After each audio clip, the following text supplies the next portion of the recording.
بسم اللہ الرحمن الرحیم۔ آج کا موضوع ہے 20ویں روزے کے عبادات۔ بعد نماز فجر پنجم کلام استغفار 70 مرتبہ، پنجم کلام استغفر اللہ رب من کل ذنب اذنبته عمدا او خطا سرا او علانیۃ واتوب الیہ من الذنب الذی اعلم ومن الذنب الذی لا اعلم انک انت علام الغیوب وستار العیوب غفار الذنوب ولا حول ولا قوة الا باللہ العلی العظیم۔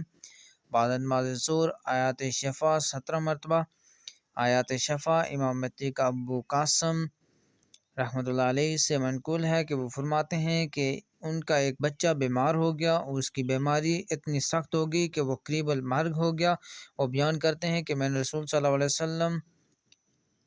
وسلم کو خواب میں دیکھا اور آپ صلی اللہ علیہ وسلم نے فرمایا تم آیات شفا سے کیوں دور رہتے ہو کیونکہ ان سے شفا نہیں مانگتے۔ میں بیدار ہو گیا اور اس پر غور کرنے لگا تو میں نے ان آیات شفا کو قرآن میں 6 جگہ پایا، وہ یہ ہیں وَيَشْفِي صُدُورَ قَوْمٍ مُؤْمِنِينَ، اور اللہ تعالیٰ شفا دیتا ہے مومنوں کے سینے کو، وَشَفَاءٌ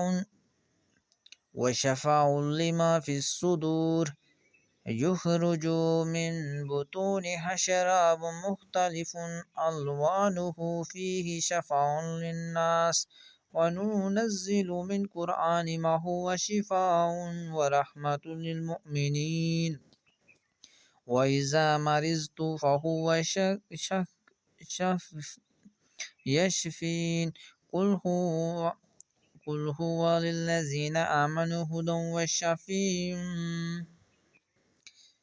بعد نماز عصر آیت الکرسی 47 مرتبہ۔ آیت الکرسی اللہ لا الہ الا هو الحی القیوم لا تأخذہ سنۃ ولا نوم لہ ما فی السماوات وما فی الارض من ذا الذی یشفع عنده الا باذنہ یعلم ما بین ایدیہم وما خلفہم ولا یحیطون بشیء الا بما شاء وسع کرسیہ السماوات والارض ولا یؤودہ حفظہما وهو العلی العظیم۔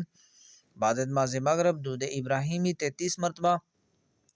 اللہم صلی علی محمد وعلی آل محمد کما صلیت علی ابراہیم وعلی آل ابراہیم انک حمید مجید۔ اللہم بارک علی محمد وعلی آل محمد کما بارکت علی ابراہیم وعلی آل ابراہیم انک حمید مجید۔ بعد نماز عشاء صلاۃ الحاجات 4 رکعت نفل 1 مرتبہ پڑھیں، اس کے بعد استغفار 200 مرتبہ پڑھیں اور دعا کریں استغفر اللہ الذی لا الہ الا هو الحی معذرت کے ساتھ غلط پڑھی، استغفر اللہ الذی لا الہ الا هو الحی القیوم واتوب الیہ۔